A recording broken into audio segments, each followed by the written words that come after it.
আসসালামু আলাইকুম। এইচএসসি 2021 সালের পরীক্ষার্থীরা তোমাদের সবাইকে জানাই আমার চ্যানেলে স্বাগতম। Welcome to our tension.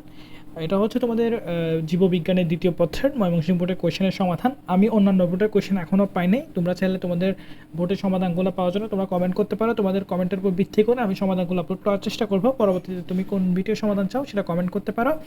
আর দ্বিতীয়ত কথা হচ্ছে, আমার একের পক্ষে কিন্তু তোমাদের প্রত্যেকটা বোর্ডের কোয়েশন সংগ্রহ করা সম্ভব হয় না, যার কারণে আমি আমার ফেসবুক আইডিটা দিয়ে রাখি যে তোমাদেরকে বলে রাখি তোমরা যেন তোমাদের এমসিকিউ কোশ্চেনের ছবিটা আমাকে ফেসবুকে যেন মেসেজ করে দাও। এবং তোমরা কিন্তু ছবি দাও, অনেকে ছবি দাও, তার জন্য কিন্তু অনেক ধন্যবাদ। কিন্তু ছবিটা ক্লিয়ার থাকে না, যার কারণে প্রশ্নগুলো পড়া যায় না।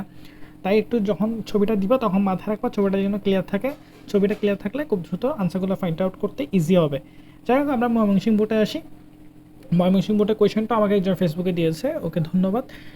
এখানে আমি একটা কথা বলে রাখি, যেটা সবসময় বলি, আমার ভিডিওটি দেখার পর তোমার কোনো আনসার নিয়ে কনফিউশন থাকলে অবশ্যই কমেন্ট করবা। কমেন্ট করলে আমি পরবর্তীতে তোমার কনফিউশনটা ক্লিয়ার করে দেওয়ার চেষ্টা করবো, অথবা অন্য কেউ তোমার কমেন্টে রিপ্লাই দিয়ে তোমার কনফিউশনটা ক্লিয়ার করে দেওয়ার চেষ্টা করবে। আর যদি ভিডিওটি দেখার পর মনে হয়ে থাকে এই আনসারটি ভুল বলেছি, আমি এই আনসারটির 100% শিওর তোমার জানা আছে, তাহলে তুমি অবশ্যই কমেন্ট করে বলে দিবা এটার আনসার এটা হবে যেটা তুমি 100% শিওর। এতে কিন্তু সবাই উপকৃত হবে। আজকে যেহেতু তোমাদের শেষ পরীক্ষা, তোমাদের কিছু কথা বলে রাখি। আমি সাধারণত অ্যাডমিশন টেস্টের ভিডিও আপলোড করে থাকি। তো তোমাদের যখন অ্যাডমিশন টেস্ট দিবা, তোমাদের অর্থাৎ এইচএসসি 2021 সালের জন্য অ্যাডমিশন টেস্টে আমি ভিডিও আপলোড করব। তাই তোমরা আওয়ার টেনশন চ্যানেলটিকে সাবস্ক্রাইব করে রেখো এবং আওয়ার টেনশন ফেসবুক পেজও তোমরা লাইক দিয়ে রেখো। এখানে আমি এডুকেশনাল যা যা তথ্য দেওয়া প্রয়োজন সেগুলো আমি এখানে আপডেট দিয়ে রাখবো। আচ্ছা, যাই হোক, আমরা প্রশ্নতে চলে যাই। তোমরা হয়তো অনেকে বিরক্ত হতে পারো। প্রথম যে প্রশ্নটা, যেটা হচ্ছে ডান অলিন্ধ ও ডান নিলয়ের মাঝে কি ভাব থাকে, সেটা হচ্ছে তোমার ট্রাইকাসপিড।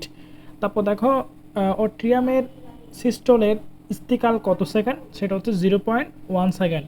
তারপর দ্বৈত প্রচ্ছন্ন অ্যাপিটাস্টিসের F2 জুনুর অনুপাত কত, এটা হচ্ছে 9:7, মানে হচ্ছে তোমার 9:7।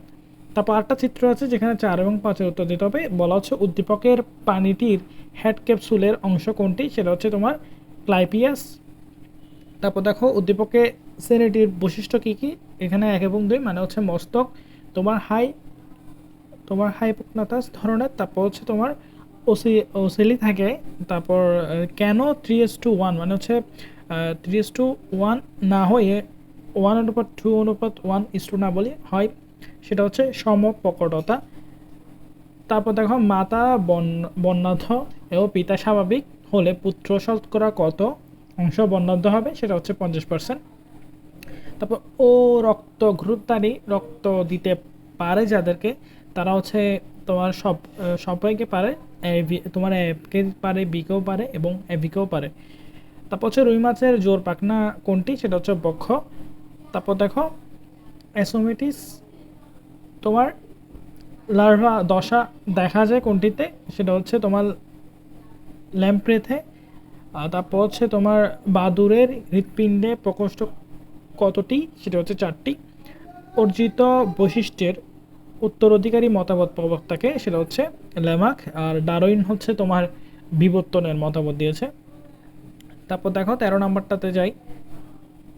আর একটা চিত্র আছে সম্ভবত ঘাসফড়িংয়ের অথবা তেলাপোকা, আমরা দেখি। এখানে বলছে উদ্দীপকের এক অংশের নাম কি, সেটা হচ্ছে তোমার অ্যালভারি বেশি।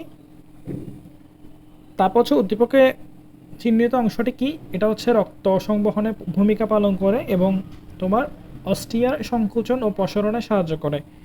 তারপর সুক্রোজ ও এনজাইম সুক্রোজকে ভাঙ্গি কি তৈরি করে, সেটা হচ্ছে গ্লুকোজ প্লাস ফ্রুক্টোজ। কামাল সাহেব ও তার স্ত্রী উভয় মুখ বধির। তারপর হচ্ছে কিন্তু দেখা যায় তাদের সন্তান সবাই স্বাভাবিক। উদ্দীপকে আলোকে সন্তানের স্বাভাবিক হওয়ার কারণ কি, তোমার দ্বৈত প্রচ্ছন্ন এপিস্টাসিস। তারপর হচ্ছে F2 জনুর সন্তানেরা মিক বধির হওয়া সম্ভব, এখানে হচ্ছে তোমার সিভিলিন ক্রসের মাধ্যমে। তারপরে হচ্ছে তোমার প্রচ্ছন্ন জিনের তোমার হোমোজাইগাস উপস্থিতিতে। তারপর দেখো ইউরিয়া কোথায় তৈরি হয়, সেটা হচ্ছে তোমার যকৃতে। ইউরিয়া তৈরি হয় যকৃত তৈরি হতো, তারপর বিকে যায় আর কি। যাই হোক, কোনটি পেসমেকার বলে, সেটা হচ্ছে তোমার সাইনো আলট্রিয়াল নোট। তারপর হচ্ছে কোন পর্বে শিকাকোষ দেখা যায়, সেটি হচ্ছে প্লাটিহেলমিনথেস।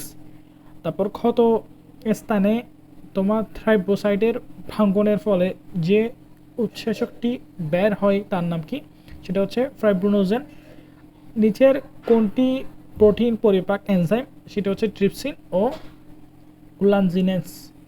তারপর হচ্ছে তোমার পিত্তরসের কাজ কি? এখানে তিনটাই হবে, মানে চর্বি জাতীয় খাদ্যকে তোমার ফিসাই করা, তারপর হচ্ছে ভিটামিন এ, ডি, ই ও কে কে শোষণে সহায়তা করা, এবং কপার, জিঙ্ক, পারদ এবং টক্সিন পদার্থ নিষ্কাশন করা।